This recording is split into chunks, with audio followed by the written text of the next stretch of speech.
Episode 6 की starting में हम चिजुरू को देखते हैं जो पहले दिन के इवेंट के बारे में गूगल पर सर्च कर रही होती है। आपको याद होगा कि काइजाकी और कारेयू को साथ में देखकर चिजुरू को कुछ हुआ था, तो उस वक्त दोनों को साथ में देखकर चिजुरू के अंदर जो फीलिंग थी उसे ही वो गूगल पर सर्च करती है और उसका सर्च रिजल्ट आता है डिड यू मीन लव।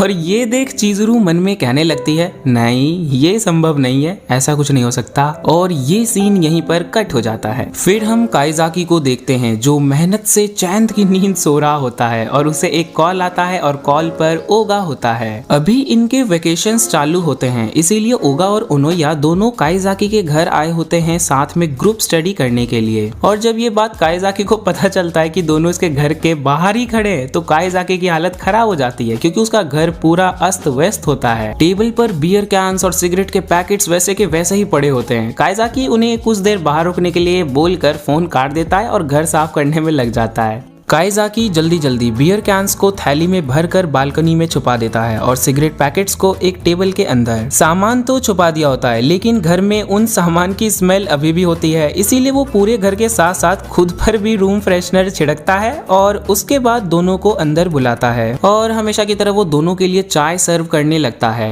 काइजाकी थोड़ा सा घबराया होता है कि इन्हें घर में कुछ ऐसा वैसा ना मिल जाए जिनसे ये दोनों शक करने लगे कि काइजाकी एक बड़ा आदमी है। और दूसरी तरफ ओगा को भी कुछ मिल ही जाता है और वो इसके बारे में काइजाकी से पूछता है। पहले तो काइजाकी थोड़ा सा घबरा जाता है कि अब इसे क्या मिल गया, लेकिन बाद में उसे पता लगता है कि उन्हें एक मिनी डिस्क मिला है और इन डिस्क की मदद से तो गाना सुना जाता है। लेकिन इन दोनों को इस डिस्क के बारे में कुछ नहीं पता होता क्योंकि दोनों 4G जमाने के बच्चे हैं ना, तो इसीलिए डिस्क के बारे में क्या ही पता होगा। वैसे भी ओल्ड गैजेट्स की जगह स्मार्टफोन्स ने ले ली होती है। फिर तीनों बड़े उत्साह के साथ पढ़ाई स्टार्ट कर देते हैं, लेकिन काइजाकी भैया तो थोड़ी देर में थक जाते हैं और उसे देख ओगा को समझ नहीं आ रहा होता कि उसने स्कूल कैसे पास कर लिया। और ओगा काइजाकी को सुनाने लग जाता है और साइड में ओनोया हमेशा की तरह किसी से चैटिंग कर रही होती है। और फिर दोनों उसे पूछने लगते हैं कि कहीं तुम्हारा भी तो कोई चक्कर नहीं चल रहा, क्योंकि आमतौर पर कोई भी किसी से इतना चैट नहीं करता। इसीलिए ओनोया फोन रख देती है और कहती है कि तुम लोग गलत समझ रहे हो, ऐसी कोई बात नहीं है। उसके बाद ओनोया ओगा के स्वेट शर्ट के बारे में बात करने लग जाती है जो ओगा ने ऊपर से पहने होते हैं। ओगा ने काफी ढीला और बैगी स्वेट शर्ट पहन रखा होता है और ओनोया उससे फैशन के बारे में सीखने लगती है। लेकिन ओगा ने जो कपड़े पहन रखे होते हैं असल में वो उसके बड़े भाई के होते हैं। उसके बड़े भाई को ये कपड़े छोटे पड़ रहे होते हैं, इसीलिए अब ओगा उसके कपड़े को पहन रहा होता है। फिर काइजाकी बीच में कूद पड़ता है और कहने लगता है हाँ ओगा, वैसे भी तुम काफी दुबले पतले हो, उस दिन भी तुमने उस बॉल को सिर्फ 2 मीटर तक ही फेंका था। ओगा कहता है तुम तो उसके बारे में कुछ बोलो ही मत मिस्टर 1 मीटर। उसके बाद काइजाकी और ओनोया बात करने लगते हैं कि ओगा इतना स्मार्ट है और हैंडसम है, फिर भी ये उसके साथ कहीं घूमने नहीं चाहता। जीनियस होने के साथ साथ ये कितना बड़ा बुद्धू भी है। और यहाँ पर ये दोनों ओगा और कारेयू के बारे में बात कर रहे होते हैं, लेकिन ओगा सच में इन सब चीजों में गधा होता है और उसे कुछ समझ ही नहीं आता। वैसे अब तो आप इन दोनों के बार बार फेल होने का रीजन समझ ही गए होंगे। पढ़ाई के नाम पर दोनों फालतू की बातें जो करने लगते हैं और साथ में ओगा को भी घसीट लेते हैं, मतलब अपना वक्त तो बर्बाद करते ही है, साथ में ओगा का भी। इसीलिए ओगा दोनों पर भड़क जाता है और दोनों सॉरी बोलकर मामला खत्म कर देते हैं और ओगा के चिल्लाने की वजह से दोनों ढंग से पढ़ने लगते हैं। काइजाकी को भी अब ये रियल लाइफ अच्छा लगने लगता है और सबके साथ ऐसे टाइम बिताना, थोड़ा सा मस्ती करना, थोड़ा सा पढ़ना, ये सब काइजाकी को भी अच्छा लग रहा होता है। सभी को ऐसे अपने दोस्तों के साथ टाइम बिताना अच्छा ही लगता है और उनके साथ मस्ती करना भी बहुत अच्छा लगता है। लेकिन ऐसा वक्त हमेशा के लिए नहीं होता। वक्त के साथ साथ सभी काइजाकी की तरह ही बड़े हो जाते हैं और अपनी लाइफ में बिजी हो जाते हैं और किसी के पास किसी दूसरे के लिए टाइम ही नहीं होता। और सबकी किस्मत काइजाकी की तरह नहीं होती कि उन्हें दोबारा से अपने स्कूल और कॉलेज लाइफ जीने के लिए रियल लाइफ मिल जाए। इसीलिए आप अपने गोल्डन वक्त को मिस मत करना और अपनी पुरानी बातों को भुलाकर आपके पास जितना भी स्कूल और कॉलेज लाइफ बचा है उसे एंजॉय करना। कुछ देर तक पढ़ने के बाद ओनोया और काइजाकी की तो हालत पतली हो जाती है, लेकिन ओगा के लिए तो इतना सिर्फ वार्म अप होता है और ये लोग मैथ्स कर रहे होते हैं, शायद इसीलिए इतनी जल्दी इनकी हालत खराब हो गई होती है। फिर ओगा दोनों को बताता है कि अगर इस बार तुम अपने री एग्जाम्स में पास नहीं हुए तो तुम्हारे लिए और भी बड़ी प्रॉब्लम्स आ सकती हैं, क्योंकि सेकंड वीक से हमारे मिड टर्म्स भी शुरू हो रहे हैं। और ये पता चलने पर कि अगर ये मिड टर्म्स में भी फेल हुए तो इन्हें मिड टर्म के लिए अलग से री एग्जाम्स देने पड़ेंगे। दोनों की हालत और खराब हो जाती है। काइजाकी को लग रहा होता है कि वो री एग्जाम्स के अनंत लूप में फंस चुका है जिसमें से बाहर आना लगभग असंभव सा है। काइजाकी और ओगा बात कर ही रहे होते हैं कि साइड में ओनोया काइजाकी के कैलेंडर को देखने लगती है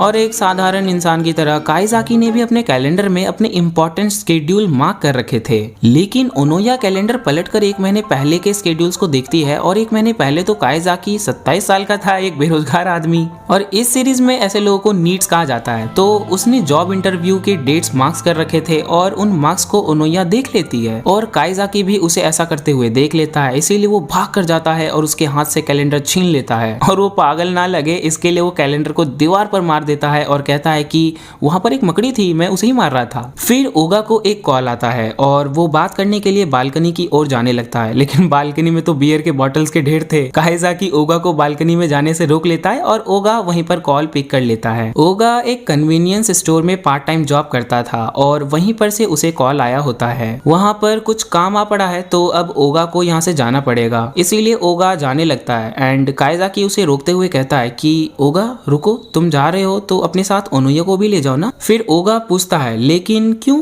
और ये सुन काइजाकी उसे हिलाते डुलाते हुए कहता है क्या तुम थोड़े से पागल वागल हो क्या होगा? तुम्हारे अंदर टीनेज वाले लड़कों का दिमाग है या नहीं? तुम इतने सीधे कैसे हो सकते हो ओगा? लेकिन ओगा सच में गधा है और वो काइजाकी के बातों को इग्नोर करके वहां से निकल लेता है। काइजाकी वापस आकर ओनोया से पूछता है कि क्या तुम सच में नहीं जाना चाहती? ओनोया कहती है नहीं, मैं ठीक हूँ। ओनोया आगे बोलती है कि ओगा कितना अच्छा है ना, उसके पास एक पार्ट टाइम जॉब है, उसे खुद भी पढ़ना होता है, लेकिन इसके बाद भी वो टाइम निकाल कर हमें पढ़ाने के लिए हमेशा रेडी रहता है, इसीलिए इस बार हमें पास होना ही होगा। काइजाकी भी हाँ बोलता है और दोनों पढ़ने बैठ जाते हैं। लेकिन सच में यार ओगा वैसे बहुत सही कैरेक्टर है इस पूरी सीरीज में। वो पढ़ाई में अच्छा है, पार्ट टाइम जॉब कर रहा है, दिल का साफ है और मेन चीज उसे लड़कीबाजी में कोई इंटरेस्ट है ही नहीं, या फिर यूं कहें कि उसे इन सभी चीजों की नॉलेज नहीं है। और एक टीनेजर को शायद से ऐसा ही होना चाहिए, ना कि मेरे बाबू ने थाना थाया जैसा मतलब बेमतलब की निब्बा निब्बो जैसी हरकतें करना। उसके बाद हम रियो को देखते हैं जो अपने ऑफिस में कॉल लगाकर एक परमिशन मांग रहा होता है। असल में इन लोगों ने काइजाकी के घर में सर्विलियंस माइक और कैमरा लगा रखे होते हैं, लेकिन वो लोग पूरा दिन काइजाकी पर नजर नहीं रखते।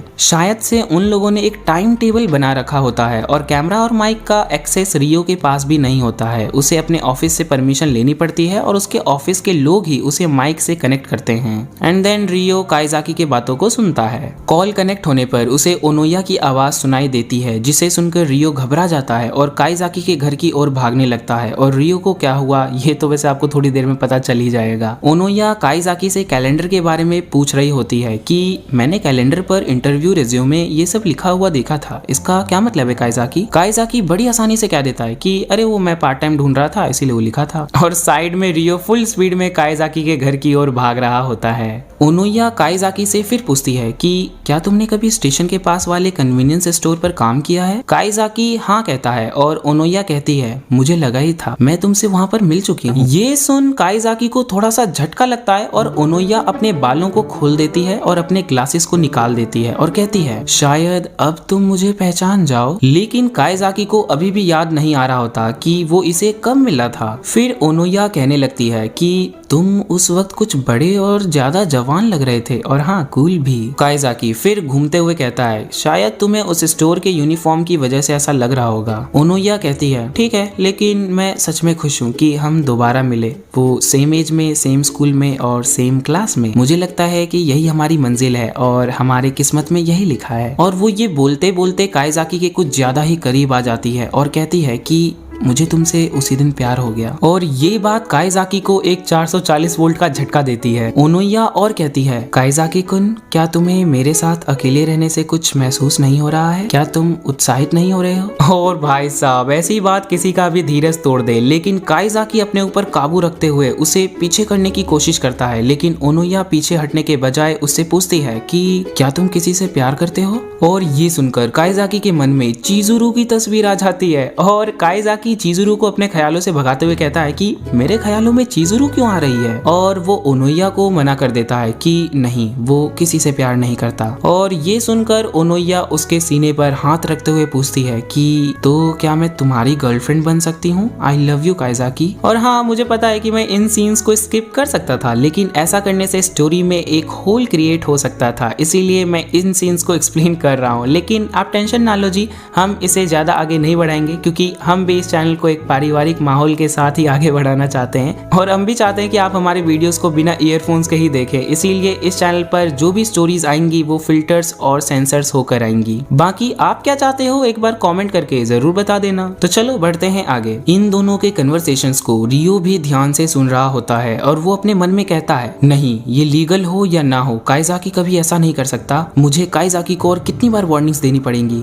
रियो को लग रहा होता है कि काइजाकी कुछ गलत कर बैठेगा, लेकिन ऐसा होता नहीं है। काइजाकी ने फर्स्ट एपिसोड में ही ठान लिया होता है कि वो इस रियल लाइफ में कोई भी गलती नहीं करेगा और अच्छे से अपनी रियल लाइफ को जिएगा। इसीलिए वो ओनोया को खुद से दूर कर देता है और उसी वक्त रियो भी वहां पहुंच जाता है और वो सीधे अंदर आ जाता है, जिसे देखकर काइजाकी हैरान हो जाता है कि दरवाजा तो लॉक था, फिर ये अंदर कैसे आया। लेकिन रियो के पास स्पेयर की होता है जिसकी मदद से वो अंदर आया होता है, और काइजाकी बस स्पेयर की से ही बहुत ज्यादा हैरान हो जाता है। तो सोचो, जब उसे पता लगेगा कि उसके घर में माइक्रोफोन्स और कैमरे भी लगे हैं तो उसका क्या हाल हो। और यहीं पर एक बड़ा सा ट्रुथ रिवील होता है कि ओनोया भी रियल लाइफ लेबोरेटरी से ही है, और वो भी उसी रियल लाइफ पिल की मदद से ही टीनेजर बनी होती है, और उसकी एक्चुअल एज 27 होती है। और रियो का तो आपको पता ही है, शायद आपको उसकी एज पता ना हो, तो रियो 28 साल का है।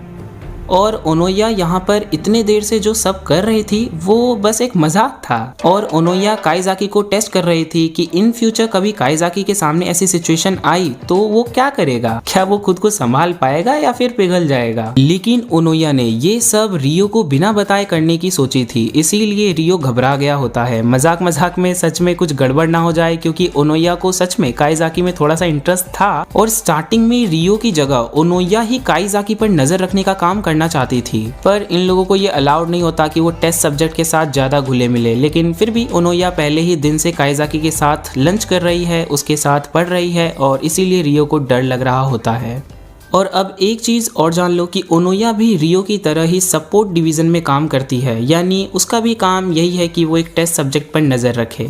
तो अब यहाँ पर एक सवाल ये आता है कि रियो तो चलो काइजाकी पर नजर रख रहा है, लेकिन ओनोया किस पर नजर रख रही है। वेल, आज के एपिसोड में ओनोया का सच रिवील हो गया, वही बहुत है। अब ओनोया किस पर नजर रखती है और वो कौन है काइजाकी की तरह ही जो रियल लाइफ में शामिल है, वो किसी और एपिसोड में जानेंगे। टेंशन मत लो, अच्छे से रिवील करूंगा। और मैं क्या रिवील करूंगा, स्टोरी खुद आपको रिवील कर देगी। आप बस इस सीरीज के साथ बने रहें और इस चैनल को सब्सक्राइब करके बेल आइकन को प्रेस कर दें। और अगर आपको इसके बारे में कुछ भी पता है तो आप शांत हो जाओ, हाँ, कमेंट्स में मत लिख देना, मतलब दूसरों को स्पॉइल मत कर देना। और यदि आपको इसके बारे में नहीं पता तो इंतजार करो, क्योंकि यू ऑल्सो नो कि स्वीट डिश को तो हमेशा एंड में खाने में मजा आता है। वैसे लास्ट में ओनोया और रियो दोनों काइजाकी से माफी मांगते हैं और हमारा एपिसोड 6 भी यहीं पर खत्म हो जाता है। वेल, आज का एपिसोड आपको कैसा लगा कमेंट्स के थ्रू जरूर बताना। और हाँ, यदि आपको ये सीरीज पसंद आ रही है तो अपने फ्रेंड्स के साथ ये वीडियो शेयर भी कर देना।